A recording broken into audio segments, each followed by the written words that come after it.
Stink is in the Parisian air, and the city of love is holding its nose. What are we talking about? The cobblestone streets of Paris are overflowing with garbage bins, more than 7,000 tons of it. Some piles of this foul-smelling rubbish are taller than pedestrians trying to avoid it. But why is the French capital stinking? For over a week, garbage workers in Paris and other parts of France have been on strike. They are protesting against President Emmanuel Macron's pension plan. It aims to raise the age of collecting government pension from 62 to 64. And it could become a law this week. And why is the government determined to force this plan? Why are workers across France pushing back? Also, what will become of this protest? Our next report tells you.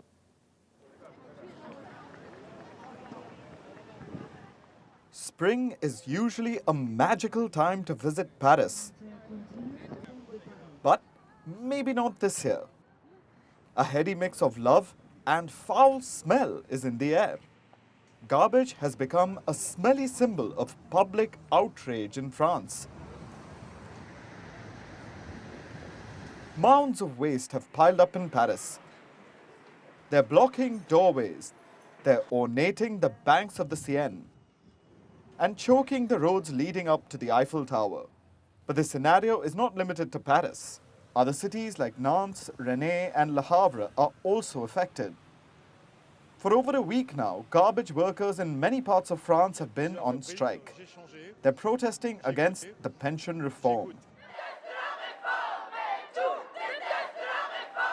President Emmanuel Macron plans to raise the age of collecting a government pension to 64 from the existing 62. After 2 months of political debates, the garbage workers are pushing back. And as they adorn the City of Lights with heaps of garbage, their work, or the lack of it, can be seen all over.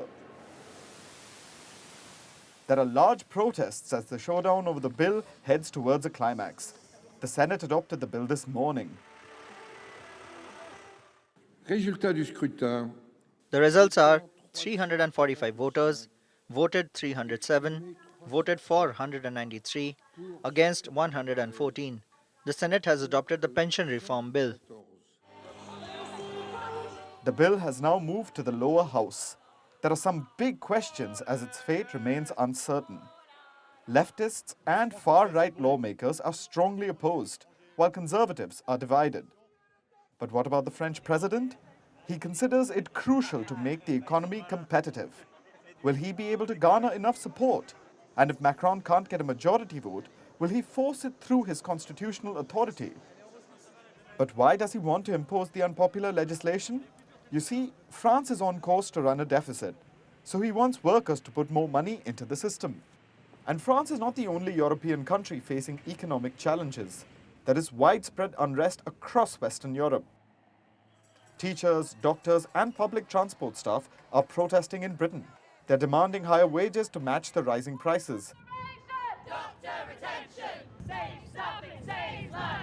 Meanwhile, Spain has raised its social security costs for higher wage earners, calling it a historic deal to save the pension system.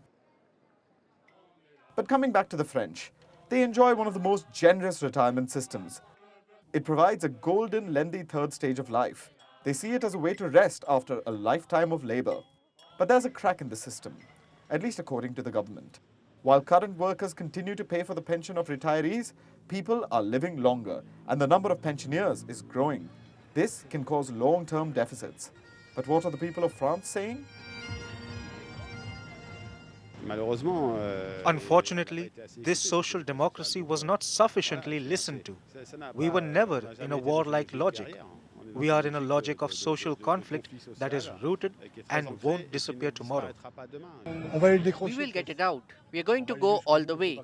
We can't let it go. I've been working in the sewers for 38 years. It is impossible. So if they don't get it, we'll keep going and going until the end, until we stop it. Even if the reform goes through passes, the inequality gaps, especially for women, will be present. So we must indeed be on the street and always ready to fight this reform. They oppose this system for a number of reasons.